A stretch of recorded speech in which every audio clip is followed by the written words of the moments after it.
지난 2022년 12월 2일 9살 이동원 군이 음주운전 차량에 치여 목숨을 잃었습니다. 대낮인 오후 5시쯤 서울 청담동 초등학교 근처 어린이 보호구역에서 발생한 황망한 사고였습니다. 가해자 41살 A씨는 혈중 알코올 농도 0.128%의 만취 상태로 차를 몰다 사고를 내고도 즉시 구호 조치를 하지 않았고 20여 미터 떨어진 자신의 집 주차장에 차를 세운 뒤에야 현장으로 돌아왔습니다. 사건 발생 14개월 만에 대법원이 A씨에게 징역 5년을 확정했습니다. 앞서 1심 재판부는 A씨에게 스쿨존 사망 사고와 위험 운전에 따른 사고 책임을 각각 물어 징역 7년을 선고했습니다. 그러나 2심은 두 개의 치사 혐의가 한 번의 교통사고로 일어난 만큼 하나의 법률 행위로 평가해 징역 5년으로 감형했습니다. 검찰은 사고 직후 현장을 떠난 A씨에게 뺑소니 혐의도 적용했지만 1, 2심은 모두 인정하지 않았고 대법원도 같은 판단을 내렸습니다. 아들을 죽인 가해자에게 내려진 징역 5년형에 유족은 거세게 반발했습니다. 이 군의 아버지는 한 줄기 희망이 처참히 무너졌다며 다른 스쿨존 사망 사건보다 가벼운 형량을 도저히 받아들일 수 없다며 눈시울을 붉혔습니다. 대낮에 음주운전하여 저 하나밖에 없는 아들을 학교 후문 바로 앞에서 하늘나라로 보낸 자가 고작 5년의 형량을 받는 것이 진정 정의입니까? 또 A씨가 재판 과정에서 유족 반대에도 불구하고 감형받기 위해 5억 원을 기습 공탁하기도 했다며 피해자 고통을 덜어주는 방식으로 공탁 제도를 개선해달라고 호소했습니다. YTN 백종규입니다. 술을 마시고 운전하다 어린이 보호구역에서 사고를 내 어린이 4명을 숨지거나 다치게 한 60대 남성 A씨. 대전지방법원은 어린이 보호구역 치사 등 혐의로 재판에 넘겨진 A씨에게 징역 12년을 선고했습니다. A씨는 지난 4월 8일 혈중 알코올 농도 0.108%의 만취 상태로 운전하다 어린이 보호구역에서 인도를 덮쳐 초등학교 4학년 배승아 양을 숨지게 하고 어린이 3명을 다치게 한 혐의로 재판에 넘겨졌습니다. 술을 마신 식당 주변 CCTV에는 A씨가 제대로 걷지 못해 비틀거리고 차에 타 출발하려다 덜컹거리며 멈추는 장면도 담겨 있었습니다.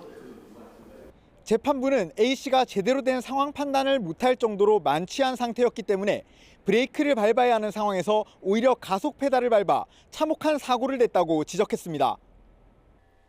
음주운전은 본인이 조금만 주의하면 피할 수 있는 것이라 주의 의무 위반 정도가 매우 중대하고 피해자들의 용서를 받지도 못했다고 강조했습니다. 또 어린이 보호구역 안에 있는 인도를 침범해 사망사고를 내면서 어린이들이 안전하게 통행할 수 있으리라는 사회적 신뢰를 깨고 불안감을 조성했다고 양형 이유를 밝혔습니다. 승아 양의 어머니는 선고 공판이 끝난 뒤 한참을 오열하며 말을 잇지 못했습니다. 이후 겨우 기자들 앞에서 검찰 구형량과 선고 형량이 너무 낮다며 답답했습니다. 제가 여기 서 있을지 몰랐듯이 내일은 다른 누군가가 여기 서 있을 수가 있거든요. 사람들이 그걸 잘 모르시더라고요. 왜냐면 안 당해본 사람은 모르거든요. 징역 15년을 구형했던 검찰은 판결문을 면밀하게 검토한 뒤 항소 여부를 판단할 방침입니다. YTN 양동훈입니다. 어린이 보호구역에서 우회전 차량에 치여 숨진 고 조은결 군이 형품에 안겨 마지막 길을 나섭니다. 떠나보내기엔 너무나 어린 은결이의 장례식에 가족들은 걸음을 떼기조차 어렵습니다. 은결아, 할머니 왔어. 채 2년도 다니지 못한 학교에 마지막으로 들르는 날. 안타까운 죽음을 애도하는 시민 수백 명이 하얀 손수건을 흔들며 배웅했습니다. 이런 안 좋은 일에 정말 그 어머님께 너무 같은 마음을 전달하고 싶어서 그렇게 왔어요. 다들 하나같이. 한순간에 친구를 잃어버린 아이들도 슬프기는 마찬가지입니다. 하늘나라에서 아프지 말고 잘 살자. 조심히 운전해줬으면 좋겠어요. 고 조은결 군 아버지가 어린이 보호구역 내 안전장치 마련 등을 촉구하며 올린 국민동의 청원글에는 시민들이 동의로 애도와 공감을 보탰습니다. 지난 2017년부터 지난해까지 6년 동안 어린이 보호구역 교통사고로 숨진 13살 미만 어린이는 모두 25명. 이 가운데 21명은 제한 속도인 시속 30km보다 느리게 달린 차량에 치여 목숨을 잃었습니다. YTN 황보혜경입니다. 보행자 신호에 맞춰 길을 건너던 8살 어린이가 버스에 치여 숨지고 길을 걷던 9살 배승아 양은 만취운전 차량의 짧은 생을 마감했습니다. 두 사고가 일어난 장소는 모두 초등학교 근처입니다. 이런 스쿨존 사고를 막기 위해 지난 2020년 처벌을 강화한 민식이법이 도입됐지만 관련 사고가 끊이질 않고 있는 겁니다. 실제로 스쿨존에서 생긴 어린이 교통사고 규모는 법 도입 이후에도 크게 달라진 게 없습니다. 그러니까 어느 정도로 강화됐다 이런 거 좀 아세요? 아니요. 법이 있다 그래서 다 지키진 않잖아요. 안 지키는 사람이 있긴 한데 정확히는 모르는데 높아야겠죠. 모든 사거리에서는 스탑하고 이렇게 우회전을 해야 되는데 아직 우리나라는 좀 그런 인식이 없는 것 같고. 이렇게 처벌 수위를 제대로 모른다고 답한 운전자가 10명 가운데 7명이 넘습니다. 처벌을 강화해 사고를 줄이겠다는 법 도입 취지가 무색해질 정도입니다. 법 실효성 자체에 의문을 나타낸 운전자도 절반에 달했습니다. 법만으로는 사고를 막을 수 없다며 불법 주정차 단속과 운전자 인식 개선이 중요하다고 본 겁니다. 불법 주정 차량이 시야를 제한하니까 어린이 보호구역내 이러한 불법 주정 차량들을 근절시키자. 경각심과 이러한 교통법규가 준수가 담보돼야 되는데 지금 민식이법을 만들어도 그런 게 담보되고 있지 않아요. 운전자들의 인식 개선 빨리 이루어져야 됩니다. 정부는 오는 2026년까지 스쿨존 내 교통사고 사망자 0명을 목표로 하고 있지만 현실을 보면 갈 길이 멀어 보입니다. YTN 이영훈입니다.